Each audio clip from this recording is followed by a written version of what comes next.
ప్రవచనాల పాఠాల గురించి ప్రేక్షకులకి మరొకసారి స్వాగతం. ఈ ధారావాహికలో మనం చివరి పాఠాలకు వస్తున్నాం. మనం ప్రవచన అధ్యయనం గురించి చదువుకున్నాం కదా, అందులో పూర్వగాములు అంటే గత అనుభవాలు మన భవిష్యత్తుకి ఎలాంటి హెచ్చరికలో ఈరోజు పాఠంలో తెలుసుకుందాం. దైవశాఖలు కలుసుకుందాం. నమస్కారం అండి డాక్టర్ విల్సన్ గారు, పాస్టర్ శ్యామరాజు గారు.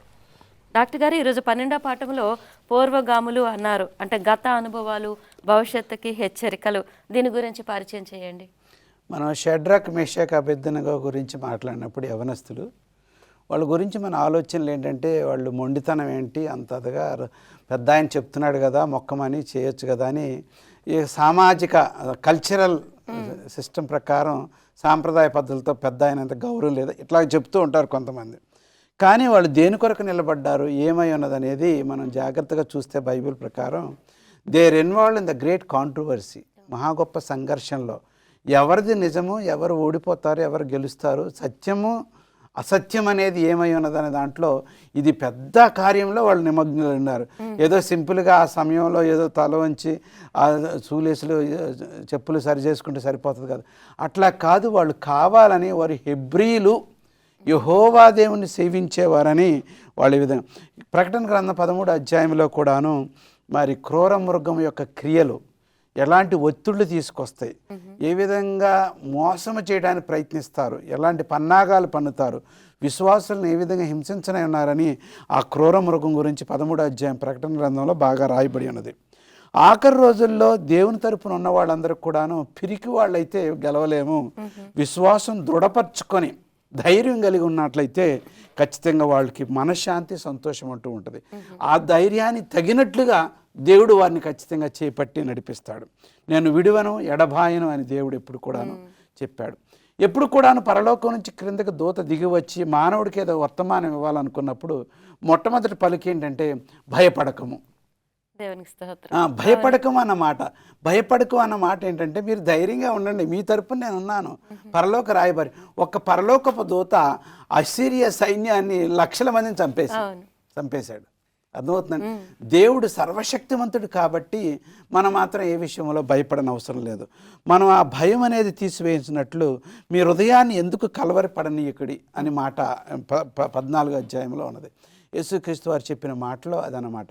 ఈరోజు పాఠంలో మనం నేర్చుకునేది ఏంటంటే గతంలో ఉన్న చరిత్రలన్నీ చూసి వారి విశ్వాసం ఏ విధంగా వ్యక్తపరిచారో అని దాన్ని చూసి మనం ఇప్పుడు కొత్త పాఠం నేర్చుకోబోతున్నాం. బాగుందండి. పాస్టర్ గారు, ఈ పాఠం కొరకు లేఖనం వినిపించండి. 2వ తిమోతిలో రాసిన పత్రిక 1వ అధ్యాయము 7వ వచనంలోంచి తీసుకోబడి ఉన్నది. దేవుడు మనకు శక్తియు ప్రేమయు ఇంద్రియ నిగ్రహము గల ఆత్మను ఇచ్చును గాని పిరికితనము గల ఆత్మ నీయలేదు. డాక్టర్ గారు ఇంతవరకు అదే చెప్తున్నారు, పిరికితనం అనేది ఉండకుండా ధైర్యంగా ఉండాలంటున్నారు. డాక్టర్ గారు, మరి ఈ పాఠంలో మనం చూసినప్పుడు చారిత్రాత్మక దృష్టితో ప్రవచనాన్ని చదవటం అనేది ఎలాగంటారు? క్రైస్తవ ప్రవచనం బైబిల్ వాక్యాలు అర్థం చేసుకోవాల్సింది 3 పాఠశాలలు ఉన్నాయి క్రైస్తవ పాఠశాలలు. ఒకటేమో ప్రీచరిస్ట్, అంటే యేసుప్రభు రాకముందు అంతా కూడాను ప్రవచనాలు నెరవేరి ప్రవచనాలు ఈరోజు సబ్జెక్ట్ కానే కాదు, దాన్ని తీసుకురాకూడదు అని చెప్పేవాళ్ళు. ప్రీచరిస్ట్ అంటే యేసుప్రభు రాకముందు అన్నీ జరిగిపోయినాయి అనేది.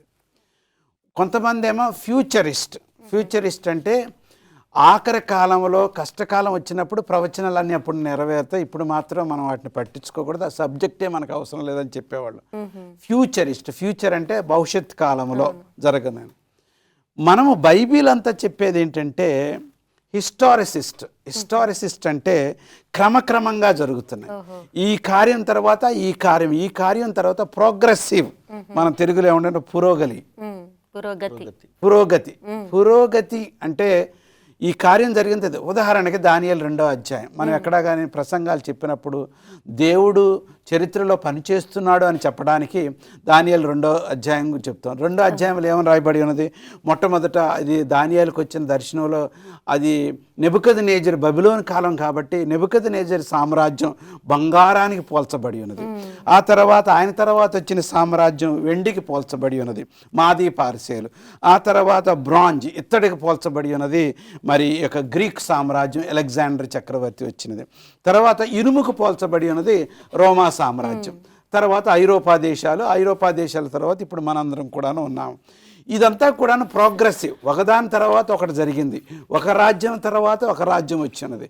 ఆఖరికి స్థిరపడే రాజ్యం ఏంటంటే ఆ యొక్క బండ పరలోకము నుంచి మనిషి చేతులతో తొలవకుండా దేవుడే తయారు చేసిన ఆ యొక్క బండ దేవుని సామ్రాజ్యానికి, దేవుని రాజ్యానికి అది స్థిరమైన రాజ్యంగా ఉన్నట్లుగా దానియేలు 2వ అధ్యాయంలో మనం చూడగలుగుతున్నాం. దీంట్లో మనం గమనించేది ఏంటంటే ఐరోపా దేశాలు ఇది స్థిరమైన రాజ్యాలు. ప్రతి రాజు కూడాను, ఫ్రెంచ్ రాజు కానీ బ్రిటిష్ రాజు కానీ, ఈ బ్రిటిష్ రాజ్యం గురించి sun won't set on British kingdom అని అంటే చాలా గొప్పగా మన భారతదేశాన్ని 200 సంవత్సరాలు పరిపాలించారు. మనకున్న మధుల మాణిక్యాలు గొప్పతనం అంతా వాళ్ళు దొంగిలించేశారు. అదే కోహినీర్ డైమండ్ అదంతా. సో మన పేద దేశంగా చేసినారు. ప్రతి వాళ్ళు కూడాను మా దేశం గొప్పదే, మా సామ్రాజ్యం గొప్పదే, మేము స్థిరకాలం ఉంటామని చెప్పుకుంటున్నారు. కానీ మానవుడు ఏర్పాటు చేసిన ఏ రాజ్యం అంతా స్థిరంగా లేదు. దేవుడు ఎంతకాలం ఉంచుతాడో అంతకాలం ఉంచి తర్వాత గతించిపోయింది. స్థిరమైన రాజ్యం మాత్రం రానున్న రాజ్యం పరలోక రాజ్యమై ఉన్నది. నెబుకద్నెజరు ఆ యొక్క నీ రాజ్యం తర్వాత ఇంకొక రాజ్యం వస్తుందని చెప్తే సంవత్సరంలోగానే ఒక పెద్ద మైదానంలో, దూరా అనే మైదానంలో పెద్ద బంగారు స్తూపాన్ని తయారు చేసి ఆయన బొమ్మను తయారు చేసి శాశ్వత కాలం నేనే ఉంటానని చెప్పడానికి ప్రయత్నించాడు. కానీ ఆయన రాజ్యం తొందరలో ముగించిందనమాట. ఈరోజు మనం నేర్చుకున్నది ఏంటంటే మానవ రాజ్యాలన్నీ కూడా కూలిపోతాయి, దేవుని రాజ్యం రానయ్యన్నది హిస్టరీ చెబుతూ ఉన్నది. ఆ హిస్టరీ ప్రకారం మనం కొత్త రాజ్యం కొరకు ఎదురు చూడాలి. పాస్టర్ గారు, మరి మన విశ్వాస విషయంలో కొన్ని సౌకర్యాలకు రాజీ పడిపోయే పరిస్థితి ఉంటుంది, దాన్ని ఎలా ఎదుర్కోగలమంటారు? ఈ యొక్క రాజీ పడే సందర్భాలు మనం చూసుకున్నప్పుడు అవి సాతాను దగ్గర నుంచి వస్తున్నాయని మనం తెలుసుకోగలుగుతామండి. ఇప్పుడు నెబుకద్నెజరు మరి దేవుడు దానియేలు ద్వారా నెబుకద్నెజరు కళను వర్ణించినప్పటికీ ఇలాగ అవుతుందని చెప్పిన కొన్ని రోజులు బాగానే ఉన్నాడు, తర్వాత వచ్చేటప్పటికి అలాగ అవ్వకూడదు, నేనే స్థిరంగా ఉండిపోవాలి, నేనే స్థిరంగా సమస్తం కూడా అవ్వాలి అనే ఒక ప్రణాళికతో ఆ యొక్క సాతాను బుద్ధితో ఆయన ఆ ప్రయత్నం చేసినట్లు మనం చూస్తున్నాము. అయితే ఇక్కడ జరుగుతున్న సన్నివేశాన్ని మనము ఇంకా క్లుప్తంగా మనం చూసుకున్నప్పుడు తర్వాత అతనికి దేవుడు బుద్ధి తీసుకొచ్చినప్పటికీ అతను మట్టికి దాంట్లోంచి పాఠం నేర్చుకోవటంలో ప్రారంభంలో అయితే విఫలమయ్యాడు, తర్వాత జయాన్ని పొందినట్లు మనం చూస్తున్నాము. చిన్న విరామం తీసుకుందామండి. చూస్తున్నారు కదా సహోదరులు, చిన్న బ్రేక్ తర్వాత ఇంకొంచెం వివరంగా తెలుసుకుందాం ఈ విషయం గురించి. పాఠంలోకి పునఃస్వాగతం. ఇంకొంచెం వివరంగా తెలుసుకుందాం. పాస్టర్ గారు, మనం చెప్పుకుంటున్నాం కదా సులభంగా రాజీ పడిపోయే విషయాల్ని ఎలా నిరోధించగలం, ఇంకొంచెం వివరించండి.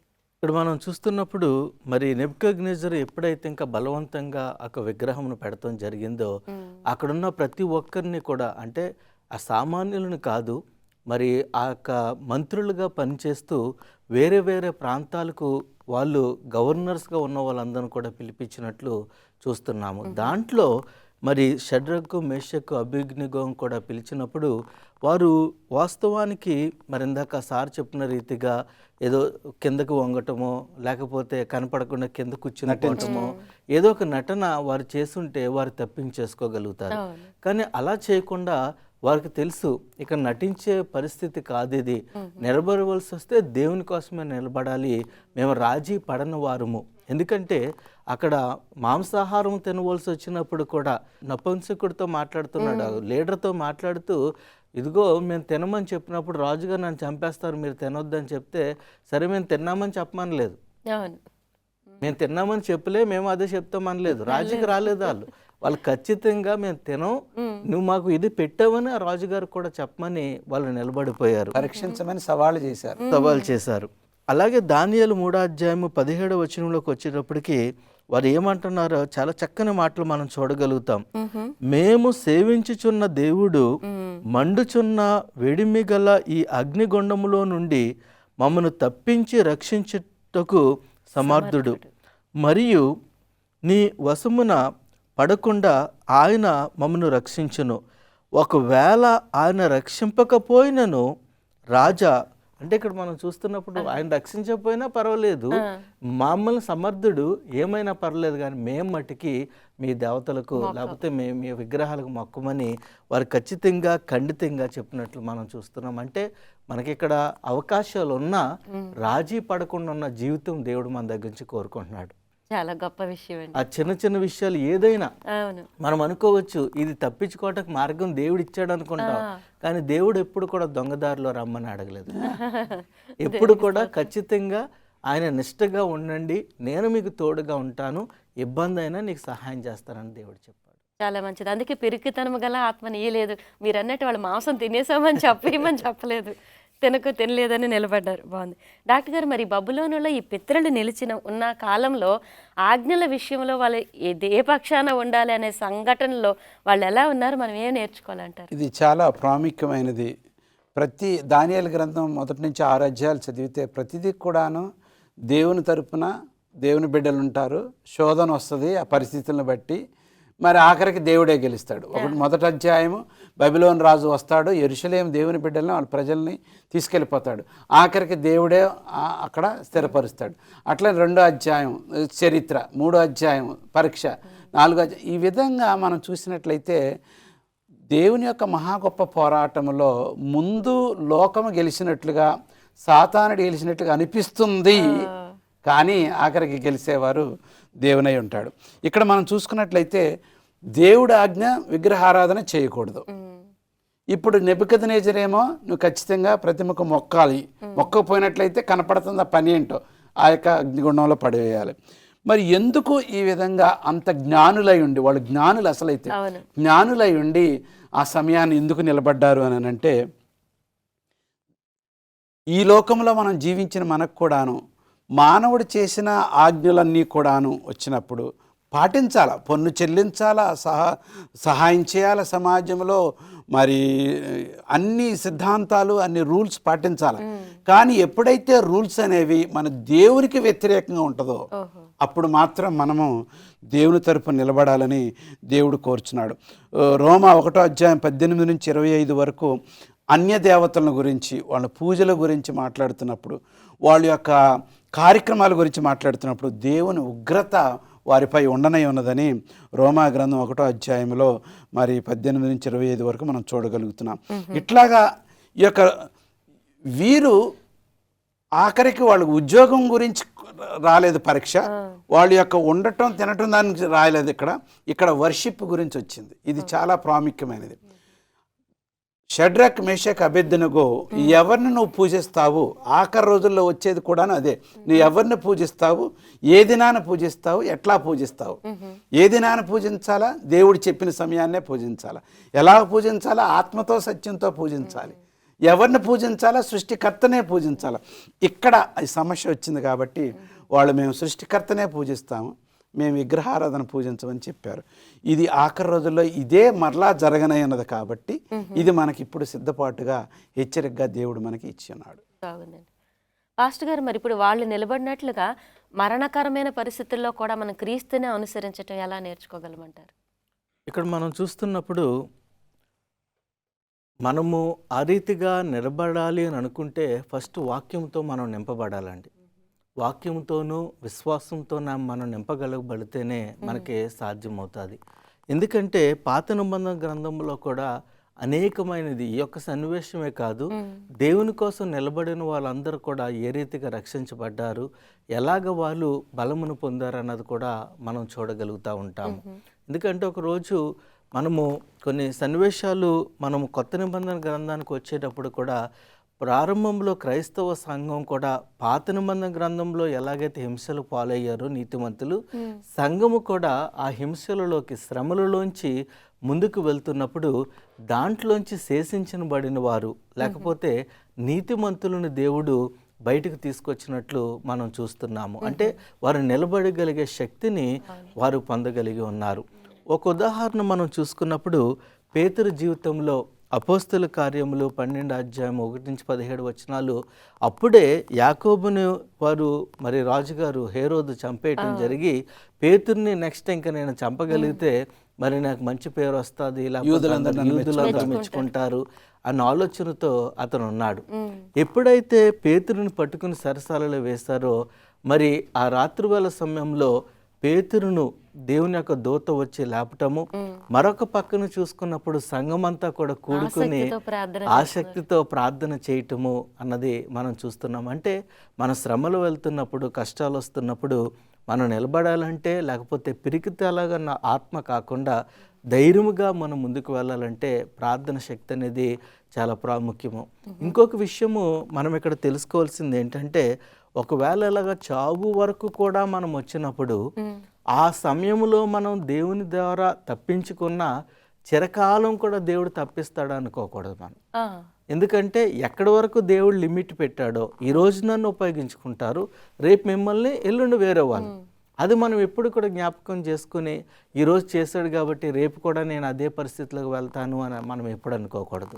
పేతురును దేవుడు ఆ రాత్రివేళ సమయంలో అతనిని రక్షించినప్పటికీ యేసుక్రీస్తు వారు అతని కోసం ముందుగానే ప్రవచించారు. నువ్వు ముసలివాడు ఎప్పుడైతే నువ్వు ఇష్టాసారంగా వెళ్తున్నావు, నువ్వు పెద్దవాడు అయ్యేటప్పుడు ముసలివాడు చోటికి నిన్ను పట్టుకుని వెళ్తారు అంటే ఆయన యొక్క సిలువ మరణం కోసం మాట్లాడుతూ, మరి తర్వాత వచ్చేటప్పటికి ఆయన సిలువ మరణం వేసినప్పుడు పేతురు అప్పుడు తప్పించాడు కదా, ఇప్పుడు ప్రార్థన చేస్తానని చేయలేదండి. నన్ను యేసుక్రీస్తు వారి వల్ల సిలువ వేయొద్దు, కానీ తలకిందులుగా నాకు సిలువ వేయమని చెప్పి ఆయన దేవుని చిత్తానికి సమస్తాన్ని వదిలిపెట్టినట్టు చూస్తున్నాము. అంటే మనం అర్థం చేసుకోవాల్సింది ఏంటంటే, ఇబ్బందులలో మరణ శాసనములు మన దగ్గరికి వచ్చినా కానీ మనం ఎప్పుడు కూడా భయపడకుండా దేవుని కోసం నిష్ఠగా జీవించాలి. అది ప్రార్థన ద్వారా, వాక్యం ద్వారానే జరుగుతుంది. చాలా ముఖ్యమైన విషయం అంటే చిన్న బ్రేక్ తీసుకుని పాఠం చివరికి వెళ్దాం. చూస్తున్నారు కదా ప్రియ సహోదరులారా, పాఠం చివరి భాగానికి వెళ్దాం చిన్న విరామం తర్వాత. పాఠం చివరి భాగంలోకి వెళ్దాం, ఏముందో నేర్చుకుందాం. డాక్టర్ గారు, మృగము యొక్క ముద్ర అంటారు, అది అసలు ఏమిటి, ఎవరికి వస్తుంది, నాయకులు ఎందుకు క్రీస్తువారిని చంపారు, ఆ మత పెద్దలు అనబడిన వాళ్ళు? ఇది చాలా పెద్ద ప్రశ్న. మృగము అంటే దేవునికి వ్యతిరేకంగా ఉన్నవాడు, దేవుని సంఘాన్ని హాని చేయాలని పూనుకున్నవాడు. ఇది వివరంగా ప్రకటన గ్రంథం 13వ అధ్యాయంలో బాగా చూడగలుగుతున్నాం. దీన్ని గుర్తుగా వివరించింది అంటే, ఇశ్రాయేలు కాలంలో ఐగుప్తు దేశం వాళ్ళకి వ్యతిరేకంగా ఉన్నది. మరి నవీన కాలంలో అంటే దానియేలు కాలంలో బబిలోను. ఇప్పుడు కూడాను బబిలోను అని అంటే ఆ బబిలోను ఈ రోజుల్లో లేదండి. ప్రకటన గ్రంథంలో ఉన్న బబిలోను అది ఒక గుర్తుగా. బబిలోను అంటే దేవుని ప్రజలకు హాని చేయువారు, దేవుని చట్టాన్ని తిరస్కరించి ఇష్టానుసారంగా తిరిగేవారు, సొదొమ గొమొర్రా లాంటి జనం ఉన్నవాళ్ళు. అర్థమవుతుందండి. ఇది మార్క్ ఆఫ్ ద బీస్ట్. చాలామంది విన్న వెంటనే మార్క్ అన్న వెంటనే ఏదో ఒక ముద్ర వస్తుంది, ఆ ముద్ర వెంటనే పొందుతారు.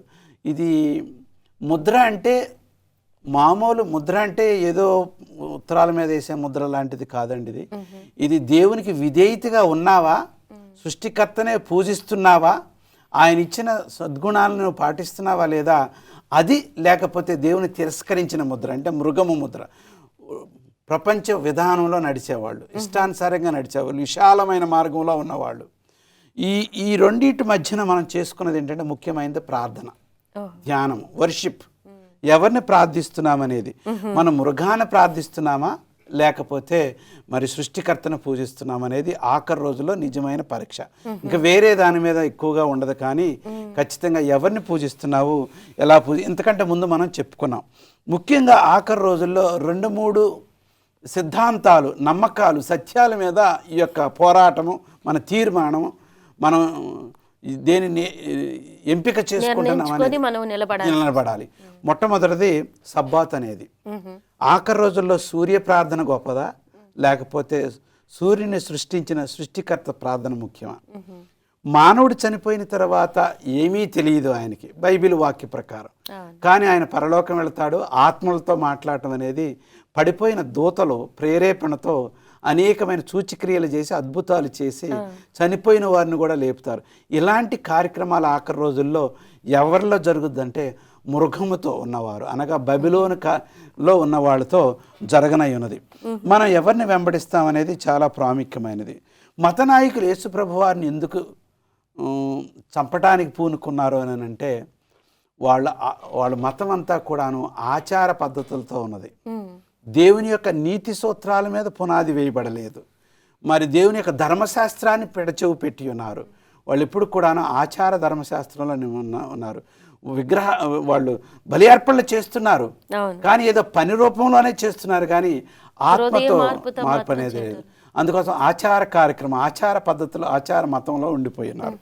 దాన్ని యేసుప్రభు వారు ఖండించారు. ఉదాహరణకి యేసుప్రభు వారు శనివారం నాడు అనగా సబ్బాతు రోజున ఆయన అద్భుతాలు చేశాడు, ప్రాణరక్షణ తెచ్చాడు, మరి వాళ్ళని స్వస్థపరిచాడు. అది వాళ్ళకి ఇష్టం లేదు, ఎందుకంటే అది కీడుగా మార్చారు. ఇవన్నీ కూడా మార్చింది ఆచార ధర్మశాస్త్రం. యేసుక్రీస్తు వారు శిలువ మీద కొట్టివేసింది ఆచార ధర్మశాస్త్రం.